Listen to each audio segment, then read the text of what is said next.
So we're going to step inside the second studio. Actually, the fourth. The fourth. Oh, wow. See, I'm behind in time. I'm going to bring you up to speed. I tell people all the time, y'all behind. I'm going to show you something right now, and by the time you actually get it and figure out how I did it, I'm already going to be 5 to 10 more years ahead of you. So right now, you coming into my studio in Baltimore, which is getting ready to change to somewhere else. I'm going to just show you how advanced it is in here before I show you the new one.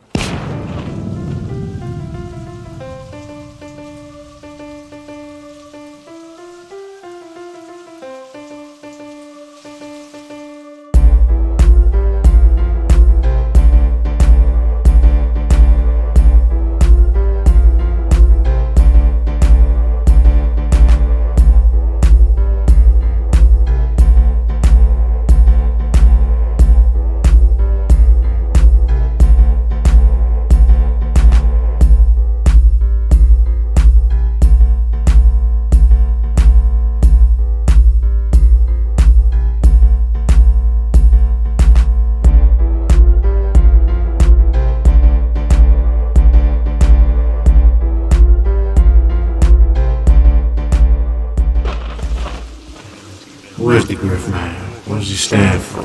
Where is he going with the messages he presents to the public? Well, fathom the future and comprehend the present, we first need to understand the past. Did the number start rolling? Yep, they're rolling. Good shape. All right, so how are you going to answer that question for me? Answer to your question was, it's pretty much the same language. Speaking with your hands and vocally speaking to people is the same thing. It's that you draw the same sort of energy from the same place. It's just in one instance I'm doing this, in the other I'm actually talking to people. But it's the same thing. So did you always know, like, since you were between the ages of 3 to 6 or 6 to 10, that you were destined to be within the entertainment field, in front of a crowd or in front of an audience? I think I might have known that before I was 3. Okay. I come from a long line of musicians, singers. My grandmother, my uncles, my mother. Like I already knew it from the beginning. It was just a matter of getting old enough to understand it and be given a fair shot to get behind the mic or get behind the instrument and see what I was capable of doing. But I always knew it. So you always had that confidence? Yes. Because some people, they say it takes a while before their gift is presented to them or their purpose is presented to them. But what you're saying is you knew all along what your gift was and what your purpose here was. And were there any obstacles or hurdles that occurred throughout your journey that has maybe tried to deter you or... Absolutely. And what were some of those hurdles or obstacles that made you second guess if this was really for you? Or if being in entertainment is really for you? I never really second guessed whether or not that was for me, but at times I spent a lot of years second guessing whether or not I actually wanted to be here to do it. You know what I'm saying? Just the environment I grew up in, the sort of people I was around, the things that I was exposed to, I wasn't really looking forward to saying 21. I didn't expect it. And when you say being here, are you saying being here in Baltimore City? No, I mean being alive, living. Being alive. Yeah. So did you have some pretty close encounters with death? Absolutely. Would you care to share any of those experiences? I've been shot at, I done been stabbed, I done been in 10 car accidents, I done seen people die, I done had one dude get shot right next to me. Should I turned around a second before he did, it'd have been a bullet in my back. Oh yeah, I had those experiences before. And with every tragic incident, did it make you stronger in pursuit of your goals, or did it connect you more to your creative passions? In some ways, but I think for me more so the music, it was more like connecting me to me. Separating me from everybody else, following trends and figuring out exactly what it was I wanted to do, what I wanted to be, what I wanted to stand for. That pretty much influenced that more so than the music. The music just always came natural. And that's good. That goes to show there's a gift there, because for a lot of people they have to struggle with it because they're trying to force themselves to be in this industry because they may be, you know, turned on by the glitz and glamour or just the fame of life. But when it comes naturally, then that's an indication that it's a gift. Mm-hmm. But with your gift, who are you? Who is Griff Man? If you had to sum me up in one word, it would be impossible. If you could sum up what I stand for the people. For me, it goes beyond the music. I can use the music to explain what I've done for other people. But instead of doing that, ask people what I've done for people. And they'll explain to you who I am and what I stand for. And that's a good thing to me. Like, it's almost like bragging if you have to tell somebody who you are. I don't have to do that. You can literally resume check me. I say that a lot. I use that term a lot. You can resume check me, unlike other people. Right. So you don't have to sing your own praises because you have other people to sing it for you. Yes. But just to play, I guess, devil's advocate Right. for a second, if you were the last person on this earth and how you defined yourself determined how much longer you would be here, who are you? Who is Griff Man as an artist? Even if we are not speaking about who you are in your personal life, who are you as an individual, as an artist when it comes to this industry? I'm that guy that's ahead of his time. I put out a song in 1996 that people still demand today, and it's 2013. Okay. I'm so far past that, people don't understand where I'm at. But I'm the guy that lays the blueprint for people who still have to figure it out down the line. I'm that guy who sets that blueprint. For people to follow. Yeah. And when you say for people to follow, do you mean for as far as other artists, or do you mean as People far in as general. people in general? People in general. I mean, everybody already knows life entails a whole bunch of no's before you get a yes. I'm that guy that's walking with you through those no's and giving you pointers. Don't take that route. Don't go around that corner right there. There's a dude around there on some knucklehead shit and something might happen to you. Go this way. I'm that guy. So you basically say that you're not only passionate about music, but you're passionate about the well-being of other people. I'm a people person. Yes, that's what I stand for. People. And what kind of people? Is it people who are, what, mentally challenged, men, women, battered, Everybody. neglected? If you had to sum me up as a particular type of person, the easiest way to explain me would be to tell people, most people don't give a fuck. He does. People spend their time not caring. I do. I do the exact opposite. Okay, so you kind of, move to the beat of your own drum? Absolutely. And even though it's a tough world out here and it's an extremely cold industry, you still allow yourself to feel your heartbeat when it comes to your interaction with other people. It's bigger than the music. What you can do for people actually defines who you are. What you do for people defines who you are as a person. So I go out of my way, if I can, to do the best I can to help somebody else before I do something for myself. That's just who I am.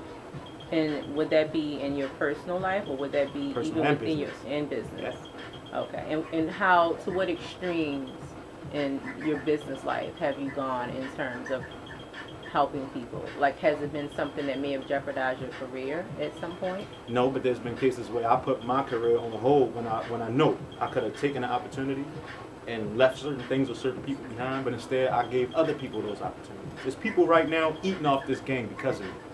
Now, without saying any names, because we're not going to name drop, but could you give an incident where that took place? What exactly? Where you may have had an opportunity presented for you, but you put yourself aside and allowed someone else to progress, or you helped put your energy and talents into their careers so they could move forward? There was an incident where I had an opportunity to open up for 112. Instead of taking that show, I put somebody else on the bill for that show and did another show. Okay. So that was a paying gig that I deprived myself of because this person needed the opportunity. It would have been a good opportunity for me, but I didn't need it. So. And are you and this individual still close? Yes. Do you still work tightly together? Yeah. And that was about 12, 13 years ago. Really? Yeah. And how many people would you say are within your inner circle? I could count them on one hand, to be honest with you. I mean, I know a lot of people. I know thousands of people, but in my immediate circle, narrow down to one hand easy. And are they hip-hop artists as well? No. Or are they creative individuals of different areas? They're my family. Some of them are biological family. Some of them weren't born into my family, but they're my family. So do you collaborate? Do you mingle? Do you socialize? Do you interact with any other artists within, I'll just say, the scene in here in Baltimore? I used to do that a lot, but here lately, not much. And why would you say that is so? Because of the lack of unity. People don't perceive things the way I perceive things. Like, instead of trying to help somebody else get on, they rather shun. So it's the crab in a barrel effect. Baltimore has this thing where they operate like crabs in a barrel, and I can't stand that. I never move like that, so why associate myself with that? Everybody talk unity, like help this man get on, support your community, support the scene, but nobody do what they talking about. So I don't associate myself with that. And in your own experiences, the ones who portray the crabs in the barrel mentality, have they actually made it outside of Baltimore beyond just being recognized as local talent? Sure, a lot of them have done things outside of the city, but they still not on for that reason. You know what I mean? That crab in the barrel mentality is the reason that they're not on in the industry mainstream. People think that it's going to happen with one artist. It's not. It's going to happen with a ton of artists that have to support each other. But they say it in public. When you get behind the scene, it's the exact opposite. It's artists that you mentioned the scene. It's artists that you can go to in the scene right now and tell you what I've done for them off the radar when they bosses wasn't doing nothing for them. I'm on the sideline. Hey, boy, take that. Get on your feet. Go do your thing. Do people give you credit where No. credit is due? No. And No. is that just the nature of the game here, or is that just maybe a personal feeling towards you, where people feel like, okay, he's looked out for me, he's done something for me, he's put me on, I don't really have to publicly, give him any respect or pay him any dues? I look at it like this, like nobody has to take the things I do for them and publicize it. The only thing I ask for when I do things for people is gratitude in exchange for the blessing, and do the same thing for somebody else. That's the only thing I be asking. I don't see that. I don't see that happen. So to me, it's almost a form of disrespect, and outside of that, it's not like I hear from these people that I bless them anyway. Are there any artists that you have a desire to work with here? There's a ton of artists I have. There's a ton of artists that I already reached out to work with over the past few years. Here, right in my own city, and nothing's come of it. Nothing's come of it. So you decided, with that being said, to relocate to Atlanta? No. Me relocating don't have nothing to do with the scene here. It's bigger than that. It's bigger than that. Me relocating is a better business opportunity for my family, which is priority. Of course. They take precedent over them. I never really cared about the scene because the scene never offered me anything. I don't have to go somewhere else for studio time. I don't have to go somewhere to perform to generate a name. I already got a name. Right. It's about more than that to me. Like, me even incorporating myself in the scene was to see people stand for the things that they say, and it's a huge lack of that. Okay. It usually takes for something to happen to an artist or something to go wrong where you see the unity. Why not do that every day? Why should it take something to be wrong for you to do something right? Right. Well, could that be like a wake-up call for some people who may have been in their own little selfish shells, that once a tragic incident occurs, they realize that their lives could very well be cut short at any moment? So it kind of changes the mindset? That could be when you look at it from an independent aspect, but I'm talking about a collective effort. You know what I mean? Why portray this unified state when something goes wrong when you can do that every day? The same way you figured out to do it at that point, you should be implementing that sort of energy, that sort of action every day. I don't see that. I hear talks of it, but then at the same time, when I'm on the scene, I see this guy beefing with that guy. But actions speak louder than words. That's true. That's true. And in a city such as Baltimore, where we are not necessarily put on the map as, let's say, an Atlanta or a Houston or even a Detroit, for that instance, there are a lot of people here who have a fear. And I just believe this through my own encounters of speaking with artists. There are some individuals who have a fear of seeing someone get ahead of them. Right. Because once you are in there, you're in there. And I'm just going to use, let's just use King Los, Swagger Boy Los, for instance. He's from here. We all know he's from here. He was a battle rapper. He was very well known in the hip hop scene here. And then all of a sudden, you know, his star just takes off and he's signed to Bad Boy Recordings. From your opinion, seeing how people in the hip hop community responded to that, what were the responses? What were the reactions? Were people genuinely happy for him? Were they... I've seen a mixture of both. I look at it this way. Had a young boy come here and perform and see how many people come out buy a ticket, pay for the show. You know what I mean? I don't think it would be many people from here to go to the show. To see him perform or someone else? If there were other names on the bill that were in certain circuits, people would come out. And 9 times out of 10, most of those people are going to be artists. Where's the genuine fans for this guy? They're not going to come out. they're not gonna come out. Go anywhere else, they'll come out. But if you bring him back here to his home front, they're not gonna come out. And it's because they feel like, do you think it's a matter of if they feel like if they're supporting him, then they're just helping his star rise even more? Right. So they don't want to be a part of seeing someone else succeed in any aspect, whether it's buying a ticket or buying a CD or whatever. I think they want to be a part of it, but people tend to incorporate all the wrong emotions first. Envy, jealousy, hatred, spite, just for the fact that he did it before they did. That comes first. Support and don't take precedent. All those negative energies, they come first from here. That's what I get from here. Been here all my life, so that's what you get. That's what you get when you're dealing with this business. And it's unfortunate, especially because there's so much potential here. There's so many people here with potential, but everybody doing the same thing. So automatically, you're going to have that spike, that crab in the barrel, because nobody wants you to go before them. Right. When in all actuality, the hottest artist is the one that everybody should be rallying around and give them the spotlight. Let them open the door, and then you turn around and come in behind them. But people don't think like that. What is the thinking here? If that's, because to me that sounds pretty strategic and like a smart move, because if you get put on, then of course I'm going to be optimistic that when, you know, the ball comes back around, I'll be next, because they'll be looking for the, you know, the next sound or the next person that's going to come from your flock. So why is it that you think people here don't get that? I don't think they don't get it. I just think it's too many people doing the same thing where there's limited opportunity. So everybody feels as though they next. In order for them to be next, you have to be nowhere. You can't move until I move.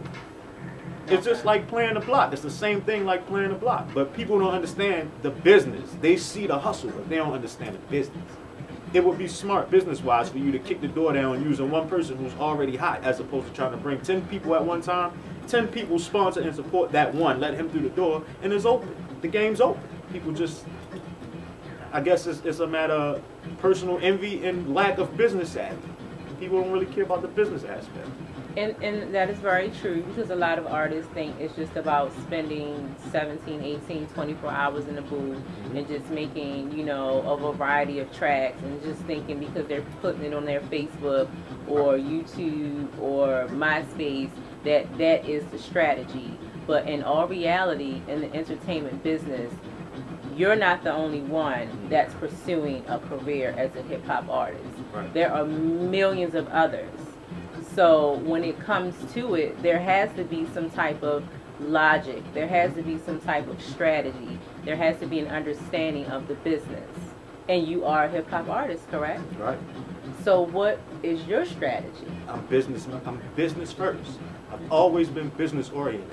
As opposed to me going in the booth and recording 30 songs and handing them to an engineer or what might be perceived as a manager with no paperwork, no contract signed, wasting time. I'll go figure out where I need to get copyrights from, where I need to send those documents. How do I go about publishing for these songs that I'm recording? How do I go about getting SA forms, PR forms, so that I own what I'm putting together?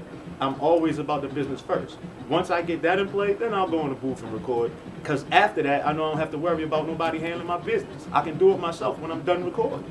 And then also, you know that no one else can take ownership or rights over what is yours. And you know where that came from? That came from doing what everybody doing now in 1996. I learned in 96, dealing with another indie label that ended up put me in a position where I had to buy my masters once I started getting hot. Once you started to see that things were taking off, the people that were in position to put the money behind us didn't want the label. They just wanted me and another artist from this label. So I was placed in a position where I either had to do one or two things: bring the label with me or buy my masters back to get out of what wasn't even a deal, because there was never a contract signed. But I'm blind at this time. I'm young. I don't understand this. Right. I went through a process of having to deal with constant increases on my master. This is a person I was cool with for years. Years. I come up with the first demand for the master, the price go up. Come up with the second demand for the master. I'm still bubbling in the streets now, moving units on my own. Price go up again for the song that's actually moving on the streets. That turned into something personal. Come back with another number. Make a long story short, I buy my masters, and I learned something from that experience. You never put people in a position to do for you what you can do for yourself. You can go out and learn how to operate this business on your own, but everybody want a handout. Everybody wants steak, but nobody want to cook. That's interesting. That's pretty interesting. It is. It's actually frustrating, man, because I spent a long time actually trying to put together various artists for a collective business venture, but everybody just want to go in the booth and rap. They don't understand that it's bigger than rap. And even while you're recording all these songs in the booth, you ain't creating no hits. It's easy to record songs. You have to go in and record hits. The hits is what's going to sell your records. So now that you've spent, you know, obviously you were born and raised in Baltimore. You've lived here up until pretty soon you will no longer be. And Well, I actually moved to Pennsylvania for 6 years. I'm sorry? I moved to Pennsylvania Okay, so for I 6 was years. unaware of that. Yeah. So that was another journey outside of Baltimore. Right. And then now you're about to venture off again. Yeah. And just to put it all behind you, what are you looking forward to with your next move to Atlanta? I made a lot of moves here in Maryland that would do better business in different areas. Like I have a small limousine service, a small clothing line, entertainment company, and a small LLC. It'll do better business where I'm going. But I was fortunate enough to be able to establish it here within a short time span. So I'm looking at, well, I'm already in the process of dealing with the right people to keep these things afloat and kind of alleviate myself of the pressure of having to do everything. You know what I mean? I got reliable people, a reliable team where I'm going. And I was looking for that here, but unfortunately it didn't work out that way. And sometimes that's life. You know, when the train isn't moving with you, you just have to get off it and take a new train. Take another train that's willing to roll with you. Right. So you have all of these business ventures going on, but where does hip hop come into place? Where do you as an artist come into play for this? Like what are your aspirations? What is your next move? What are your goals with what you're aspiring to do next with your music career? I pretty much took myself out of the position of trying to put together a team because I started to see over time what I could do with a team I was doing on my own. I get to watch labels now, here in the city alone. I get to watch teams of people, labels of people do what I do for myself with no team. You know what I'm saying? So it's like, what's the point in staying here? The direction I'm trying to go, I'm not trying to work for another job again in my life, ever. I'm in a place right now where I'm leaving that 9-to-5 lifestyle to do what I believe in. This is what I believe in. So I'm putting out what might be 2 possible indie records at one time with this DVD to follow. And you sound very strong about it. You sound very passionate about it. And you also sound very driven and determined about it, Right. which will definitely push you further than most because a lot of people are in a game that they cannot keep up with. This entertainment industry is a monster. It is a beast. It will eat you alive. It will change you for the good or the worse if you're not grounded and if you're not humble. It will spit you out if you receive just too many no's or too many rejections. So you have to be able to stay strong and stay grounded. That's the difference between me and most people. I don't need the industry. I'm doing this by choice because it's what I love. Most people get into this now to try to make money. They think it's a quick dollar. I'm not going into this worrying about a dollar. Everything people aspire to when it comes to what the scene should look like, I've been there, done that already. That don't mean nothing to me. The jewelry, the champagne, the cars, the clothes, the women, the clubs. I did all that shit already. That don't mean nothing to me. I mean, it got to a point where within a 3-year time span, I walk outside my front door to 5 cars. A car for every day of the week. But what does it mean at the end of the day? Nothing. You realize there's more substance. There's more. And that's what's missing from the game. I feel as though it's my turn again. Like, I stepped back from the scene to give people a fair shot to do what they were supposed to do. I literally did that on purpose. I did it on purpose. Did you see any change? Did No, you see none. a lack or? None. So what did you witness in your stepping back? More of the same. I witnessed people say more of the same things. I witnessed people do more of the same things. I mean, I still see the same people go to the same places to perform. I basically allow 5 to 7 years to go by quiet, helping people behind the scenes to do more. You know what I'm saying? But they still doing the same thing. So obviously something's missing. And what is missing is substance. It's almost like parenting almost. I hate to put it that way. It's not to belittle nobody, but it's like parenting. Right. You think at some point siblings will grow to understand with the right parenting that you have to nurture each other when the parent disappears. Right. But you're dealing with a scene with no parents. Everybody running wild, doing the same thing, trying to prove a point. But in all actuality, nothing's being done, nothing's being proved.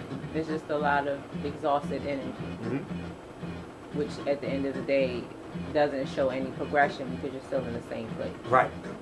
But you, however, you are productively making moves, and you're not just focusing solely on a music career to achieve what you may call the American dream, or what you may call, your, level of success, or just your goals, period. You are dipping into other ventures. I'm gonna tell you something. People don't.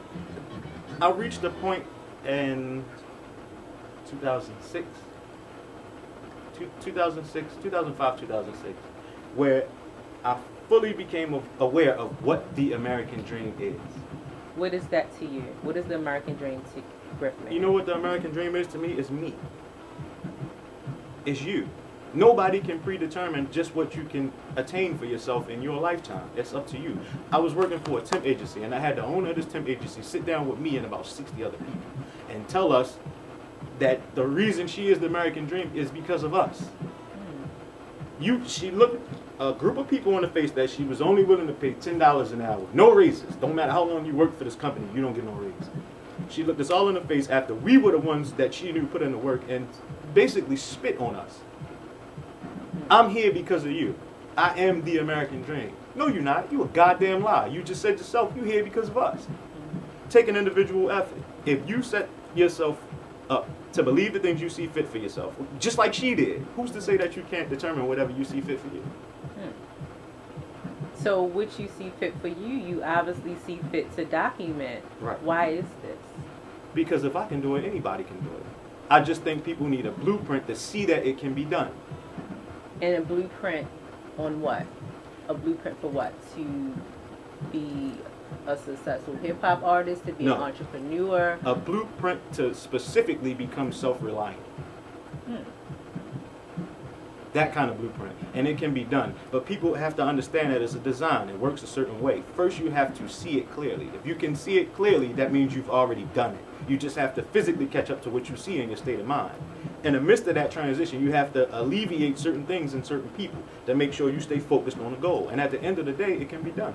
And throughout this process, will you be showing or highlighting or displaying the highs and the lows That's of your exactly journey? why I'm doing this documentary. From the beginning to the end. Yeah. It's kind of like a self-help book. Yeah. This is what you need to do to be what? To become what? Whatever to you aspire to be. You don't have to do it exactly the way that I'm doing it. I'm just showing you that it can be done. And I'm showing you what things can take place in order for it to be done. The things that people won't tell you, I'm going to show you. Well, you possess very strong leadership skills.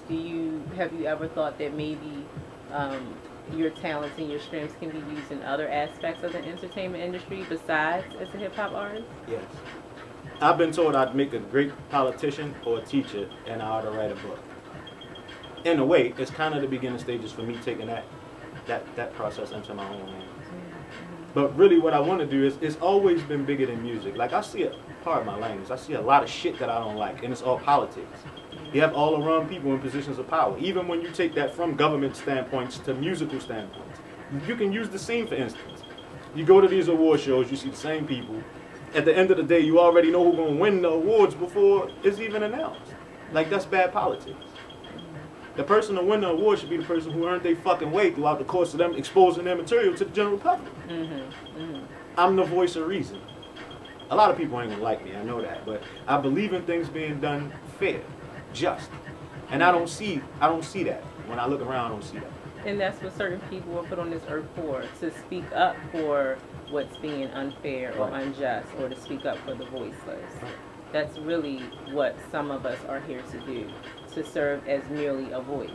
And a lot of times our voices have more of an impact than the person sitting next to you.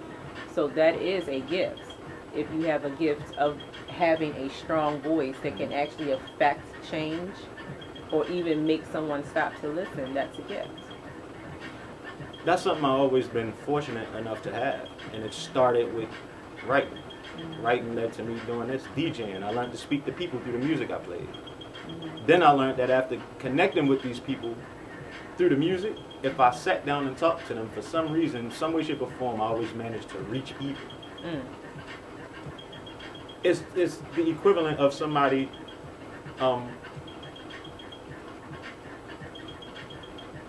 let's put it this way. You can go to the club and see a whole bunch of black tees, black jeans, everywhere you look around. I'd be the white suit. I stick out like a sore thumb. Even though I'm in the club and I'm not saying nothing, for some reason people seem to notice me. I took advantage of that a long time ago and realized just how useful a microphone can be. It's like the good Lord giving you an opportunity to implement change.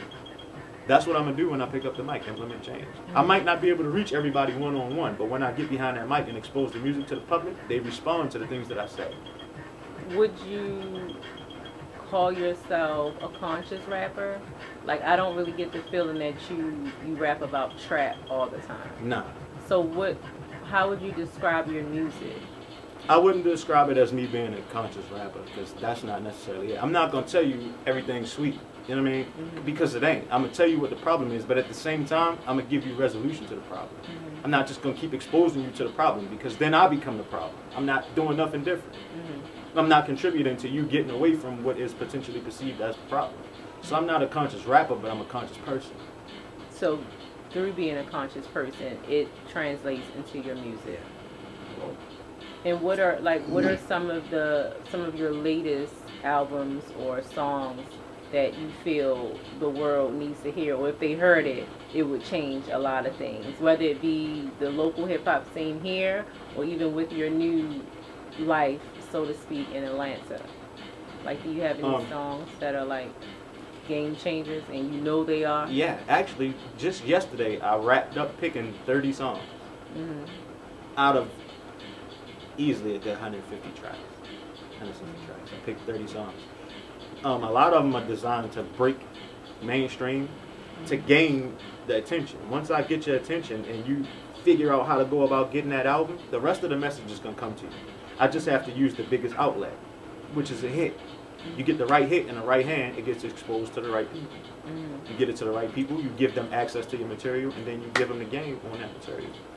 And your way of going about distributing your first album off well, it's not my first label. album, but it's my first independent project. Yeah. Your first independent project off of Wolfpack Entertainment that will be combined with your documentary.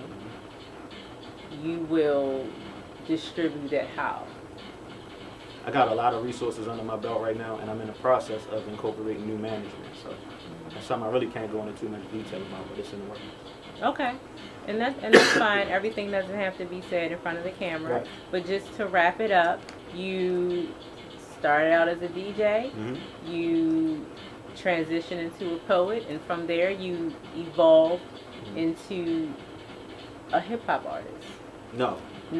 You wouldn't call yourself that? What would you call yourself? A mogul. I tatted that on my name for a reason, and that's actually the name of my corporation, the Mogul Corporation, LLC. Okay. So that basically says you're more than just one entity. You are a lot of things. Yeah. One man, band man, Swiss. Okay. Okay. So basically, if your music doesn't work out for you well, which I'm sure it will, but if that doesn't work out, you obviously have other options. You will still be relevant. You will still be in the scene. Right. And you're obviously still going to be successful. Right. Regardless. Right. Because you're a mogul. There it is. And your name is Griff Man. There it is. And this is your documentary. Hands down. So when people see it 5 years from now, they're going to be like, wow. Imagine what I'm going to be doing 5 years from now when they see it. Well, this can very well be a life tool for someone who may need it 5 years from now. Exactly. Exactly. So what can you say to the camera, to that young man or young woman who have aspirations, who may have had their share of a turbulent upbringing, or they may have had their share of rejections where it's been 1,000 more no's than it's been yeses, Right. where they may have thought they knew what their gifts were, but their gifts were never quite received by the world, where they may have thought that they had great plans in terms of changing the scope of things, but that didn't work out. What advice can you offer to them? My advice would be simple. It's relatively simple. I'm no different than anybody else. The only thing I do is incorporate my own personal emotion, my own personal train of thought, and my own belief, my own faith in the man upstairs. Like, don't rely on other people to tell you who you are. You know who you are. Every time you close your eyes, you can feel or see who you are. Just be you. Don't try to fit in with the trend. Trend set. You know what I mean? You being you is what will propel you. You trying to fit in is what's going to subject you to rejection and denial. So just be you. Be you, study, and do not wait on other people.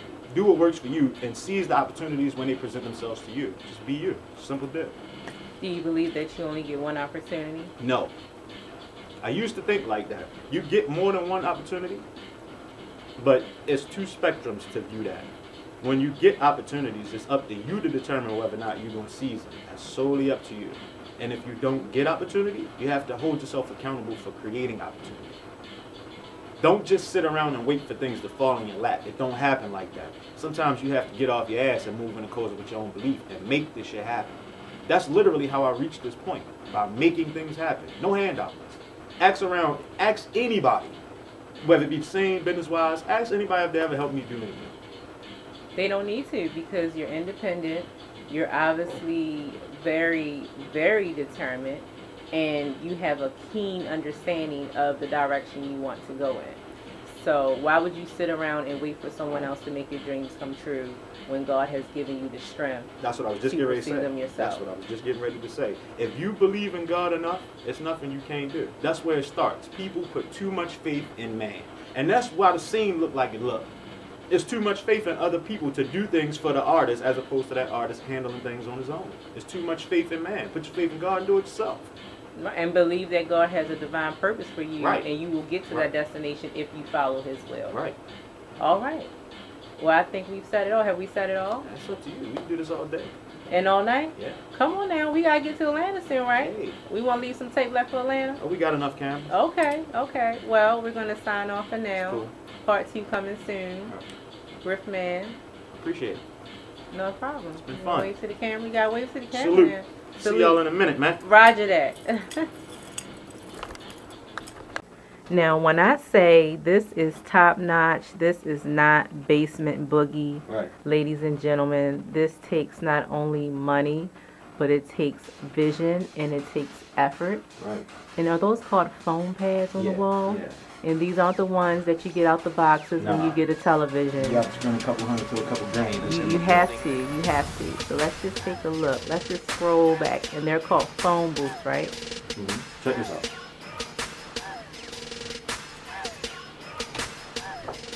That's something else every artist needs to figure out how to get on the wall. Uh-oh. So we're going to scroll over here. And you heard it from Griffman himself. If you don't have no plaques on the wall, you ain't working hard enough. Uh-oh. Let me see if I can go back now. Because y'all need to see this. This is a plaque. This means you have done something, you have been recognized, and you have been heard by the masses. I'm going to try to get in close for you guys, just a little so you can see what a record looks It's the like. first record I ever put out, the first 2 independent CDs. Oh, wow. Independent artist. Sold more than 10,000 units on my own in streets, backpacking. Wow. And see, I'm just scrolling down so you can just see one thing at a time. Wolfpack Entertainment. I'm going to zoom in for you. Wolfpack Entertainment. This is owned by Griffman himself. And then we're going to scroll over here. And was this an album cover here? Yeah. Was this your first album cover? Yeah, that was my first thing. All right. Then we're going to go up to the record. That was my first single released in the early 1990s when I was dealing with my homeboy Garfield, your own Wicked Model. That was the first record I ever put out. Okay. I'm in the studio and smash that. I'm going to give y'all a general idea of what I'm using in here. Of course, you got the mic, high quality. You got to keep it high quality. Look at that. If you're a DJ, if you are an honest DJ, you have to have a set of turntables. I still rock the 1200s. Of course, I use the little track S4 joint for people that's pushing buttons, but I ain't no push button DJ. I DJ for real. You DJing with 2 turntables, I use 4 at a time, so get up to speed. Look at that, people. Crisp, clean, brand new. Track the S4, 2 Technique 1200s, 2 Macs. This one Mac I use to communicate with the public and give you visual access to the studio, which you're getting right now. She's holding the camera, but you're still getting it via the internet. Look at that. That is so 2013. Wow. That's one Mac. If you flip around, everything you see in this Mac will show you what happens in production stages, and everything you see on the other Mac in the TV shows you what happens when we DJ. Okay. So if you turn around, this is what you get.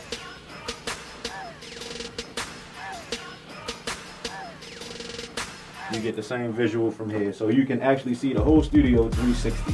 So people, as you can see, we watch ourselves on one screen, and then we turn around And you see yourself on the other screen. on another screen. Not only that, you see yourself on TV. So if I wanted to teach you how to produce via the studio, you can log in. I can log you right into the studio, face you right to the television, or flip you around to the other mat and teach you how to either DJ and produce at the same time. Have you taught any individuals how to DJ and produce in the studio? I have a website opening up soon with DJ 5-Star the General for 5-Star Productions. That's what we're going to be doing, teaching people hands-on how to produce, engineer, DJing right here at the studio. Interesting, interesting. And will that information be provided by the time this documentary Way before Good, this documentary good. wrap. Within the next couple of weeks, I'm going to have access to that information accessible to the general public, and you can pay whatever you need to pay to log in and learn. You know what I mean? Good, good. Well, you know what? I'm interested in learning. I see this piece of equipment here. I don't know the proper name of it. But MPC 2500. A lot of people still use the MPC 2000 in the studio, but I only operate with 2500. And this is how serious I am about maintaining my equipment. I had this thing for about 7-8 years now, and if you notice, the plastic is still on my screen. you would never think of people. No It is damage to my brand buttons, new. nothing. Brand Nothing. new. You have to keep control of your equipment, man. Make sure you maintain your equipment. Down here, we're using the Phantom G6. A lot of people that deal with real studios, you know it takes a lot of money to get one of these, and it's the best you can buy when it comes to pianos for studio. So most of y'all rocking with the G1, we rocking with the G6. Then you rocking with the other Apple, another Mac. Big businesses in here. But Most of my programs on this computer consist of Logic, Reasons, and Pro Tools. That's pretty much standard of what we use in the studio. Everybody's jumping on board now, but I use Logic the most. It's the better program for me for audio and production. I like it better. And were you self-taught, or did you? Yeah, I taught myself how to do all this. Ain't nobody teach me nothing. From the DJing to the production, learning the equipment and everything. Like once I got the program, I just started dragging Logic over here to the TV from off the computer. Wow, and that was cool because the camera caught that. That was tight. I do it where, I mean, you just use self-teach. I use PreSonus Firewire as my audio outlet, so That's what's back on the screen right there, y'all. yeah, when I make these joints, that's what my music goes through. But yeah, I'm self-taught. Ain't nobody showed me how to do this. Nobody showed me how to do nothing. How to use Logic, Pro Tools, Reason, or turntables. That's all self-taught. This is very impressive. I mean, it comes from the love of the music. I'm not doing this to make money. I literally love to make music. This is where I am. I spend 8 to 10, maybe 10 to 12 hours a day on a 9 to 5. Get right off of work and come straight here, work again. And this is a beautiful place to come, ladies and gentlemen. I'm going to take you one more round. Now to show y'all how far advanced the kid is, you might say this what they call stunting, showing off. I ain't stunting, I ain't showing off. I just want to bring you up to speed. You ain't never been to a studio where nigga tables do that. Oh, wait a minute. You ain't never been in the nigga studio. I originated this. Let me make sure y'all know. Wait a minute. Griff Man who set this trend. Do y'all see that moving? You see how I'm going down with the camera? You ain't never been in a studio where they boys did this. Now you can see it. That is moving. I originated that. That's Wow. my concept. So get up to speed. Get up to speed. Wow. Talk about get up to speed. That is truly interesting. This Sit is... down and DJ. When I get in, I put it up, stand up, get my man do what I did. Oh, wait, let's just catch you right here. Now see how he brought that table down, y'all? Now he can pull in and get even closer to his equipment. When I'm dealing with the paperboy movement, that's the type of exotic stuff you get. That's what we do. We keep it fly, man. You gotta Okay. get up to speed. And you know what? Let's get people up to speed with the fact that you have plants Right. inside of your studio. Yes, I do. What do these plants symbolize? They're very beautiful. To me, it's peaceful. It keeps the place lively to have some green in it. And I like money, so because you don't see the money, I show you this thing. The money's there, though. Don't get it twisted. I know that's right. But But this yeah, is- bring life to your room. I mean, make sure you keep the planets too close by, man. Bring life to your place. And then I'm just going to show you all this painting. And they all symbolize something positive. Make sure y'all read that. Destiny. Come on, people. I close in on it. Destiny. What is your destiny? What are you destined to do? We all are here for a purpose. Right. You have to hang up positive words and affirmations on your wall. Right. Constant reminder. Self-motivation, man. Good stuff. Great stuff. Oh, you know what? I usually don't do this, but I'm gonna make sure y'all aware too. Like, a lot of times people think because the boy nice, like I be sleeping. Don't ever think I'm sleeping. Every room I go in, any house I live in, there's always some big cannons around. So if you look behind that plant, you'll find something back there. Well, I'm not going to scroll back there. I'll just let people be surprised for themselves. Yeah, right. So don't play with the kid. Let me stay positive, man. Do not play with the kid, because I can see what's going on around the property. I know that's right. So with that being said, y'all just take this as a blueprint to how you can improve and upgrade your game and step up. Right. Look at that. Look at that. It can be done, man. Set your mind to it and then put the ball in motion. Look at that speaker. Make sure you use high-end speakers too, man. If your speakers don't have no amps on them, it's not the right type of speakers. Make sure you get high-quality speakers for high-end equipment, high-end programs. You get a better sound that way. Yeah, this is what I do, man. This is what I do for a living. You wanna know who I am? This is who I am. I'm everywhere. Ain't nobody doing a production for me. Ain't nobody doing a recording for me. Ain't nobody doing a DJing for me. I'm doing it all myself. So if I can do it, there's nothing you can't do. What excuse do you have? None. Get up on your game. Right. Grind. That's what we do. Seeing it for yourself. This is a home studio. You don't have to pay for studio time. Right. This man has invested. That's part of business habit. In his passion. Studio time where you can buy your own, make your own. He's invested in his craft. And I'm telling you, ladies and gentlemen, I'm looking at this up close. This is no back alley, North and Pennsylvania Avenue purchasing right here. So if you really want quality, you have to be willing to invest in quality. Right. But at the same time, know that this is the purpose. We are live in Griff Man's 4th home studio. Yes, sir. Thank you for the MTV Cribs visit. What you got to say to us before we leave? I appreciate y'all coming out. God bless you. Good night.